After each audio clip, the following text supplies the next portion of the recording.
Shalom, gostaria de compartilhar um Dvar Torá muito legal que escutei do Rav Yedidi Avenit no último Shabbat sobre a Parashá Bechukotai. O famoso versículo no começo da Parashá Bechukotai diz: Im Bechukotai telechu, se vocês andarem nas minhas leis, nas minhas regras, e Bamakom, no mesmo lugar, Rashi, o maior comentarista da Torá, já explica que é Im Bechukotai telechu, se vocês andarem nas minhas regras, se vocês forem amelim Torá, se vocês se esforçarem na Torá. E a palavra telechu é andar.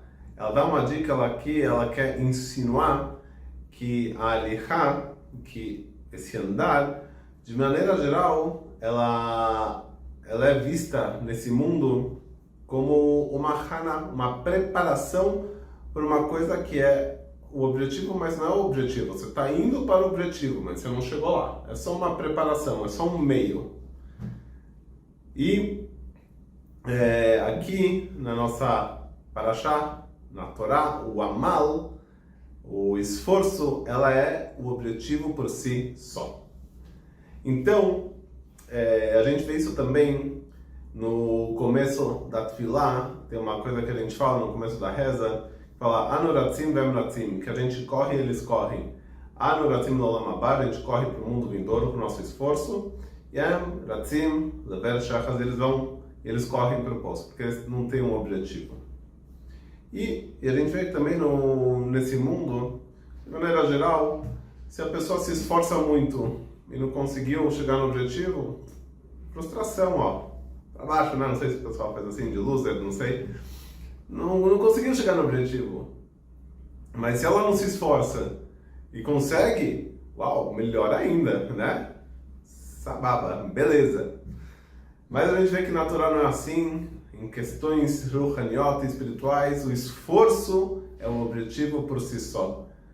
Quando você se esforça, não importa se você vai conseguir ou não entender, o esforço já conta como objetivo por si só. É sabido que o grande Gaon de Vilna, ele teve a revelação de um Magid. Magid é um dos, digamos, os anjos que veio ensinar para ele Torá. Ele falou, não quero aprender Torá de um anjo, por quê? Não por orgulho, Halila, é que ele fala assim, uma Torá que é aprendida sem esforço, que eu vou receber essa informação direto de um anjo, não tem essa virtude de eu estou me esforçando, não vou conseguir guardar essa informação. Então eu prefiro me esforçar para chegar no resultado do que receber de mão beijada. Digamos assim. Não falo as palavras dele, só eu contando essa versão. E também é sabido que perguntaram uma vez para o grande Rav Chaim Kanievsky, Zichrono Libraha, de bendita memória, falando assim, se a gente sabe que quando o bebê está na barriga da mãe, ele aprende toda a Torá, e quando ele sai da barriga, esquecido toda a Torá, teoricamente, quando uma mulher grávida está passando, a gente tem aqui um super sábio dentro da barriga da mãe, sabe toda a Torá. Então a gente deveria se levantar para esse sábio, como a gente se levanta para os nossos grandes sábios, para os rabinos da geração, como honra para a Torá que ele sabe. Rav Chaim falou que não precisa. E por quê? Porque a Torá que ele sabe, ele não está se esforçando, ele está recebendo isso automaticamente, mas não é que ele se esforçou por isso. É trazido na Gemara a história de Reish Lakish. Quem era Reish Lakish?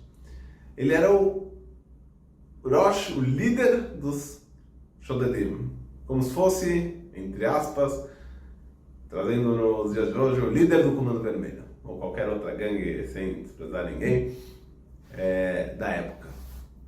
Aí foi lá, um dia, Rabi Yochanan, um grande sábio da geração, da época da Gemara, ele viu que ele conseguiu pular de um lado para o outro do rio, ele ficou impressionado, uau, como ele conseguiu pular de uma margem até a outra. Ele falou, a Torá, coloca essa tua força para o estudo de Torá, e se você fizer isso, eu te dou minha irmã em casamento. Aí fica a pergunta, o que Rabi Yochanan viu em Reish Lakish para ele falar, uau, se você se esforçar na Torá, você vai ser um grande sábio e também dar a irmã dele em casamento? Como ele pode garantir que ele ia chegar nesse nível que ele achava que ia chegar e se comprometer a dar a própria irmã em casamento com uma pessoa que ainda não era refinada? Então, os nossos sábios falaram o seguinte, que ele viu? Porque na verdade, o que faltava? Faltavam brutamontes na época que conseguiam fazer coisas absurdas? Resposta é não faltavam. Mas ele viu que pular de um lado do rio de uma margem até a outra era uma coisa, uau, isso não é qualquer pessoa que consegue fazer. E como ele consegue isso? Porque ele tem um objetivo. Uma pessoa que consegue fazer uma coisa tão rara é porque ele treina muito, ele se esforça muito e quando ele vai fazer, ele está com só isso na cabeça. Então, se ele usar essa força, esse nível de concentração para o mundo da Torá, ele com certeza vai chegar muito longe. Foi isso que aconteceu. Reish Lakish aceitou a proposta, falou, vou estudar, vou para o Meshivá, vou chegar longe. E quando ele foi pular de volta à margem, ele não conseguiu.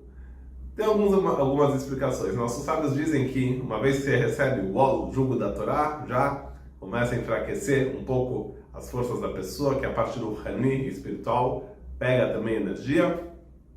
E, por um outro lado, a explicação a gente vê aqui que uma vez que ele já não estava 100% concentrado no objetivo, que era pular a ponte de agora vou casar, vou isso ou aquilo, ele não conseguiu pular de volta, porque ele não estava mais focado num só objetivo.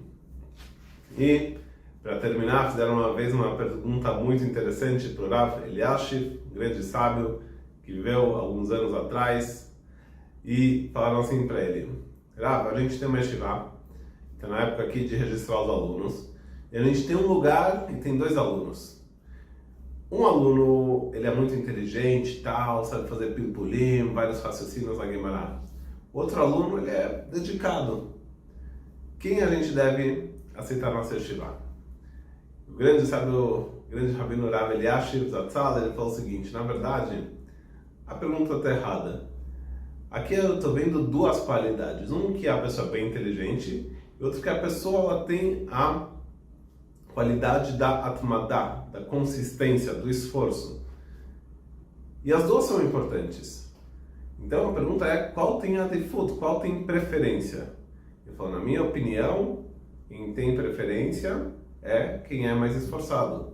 Porque quem é mais esforçado e se dedica, com certeza vai chegar longe. Então, Bezrat Hashem, que a gente saiba aqui na parte espiritual, qualquer esforço que a gente faz para entender, por mais que às vezes a gente não entenda, sim tem recompensa e não é em vão. Shabbat Shalom e até a próxima.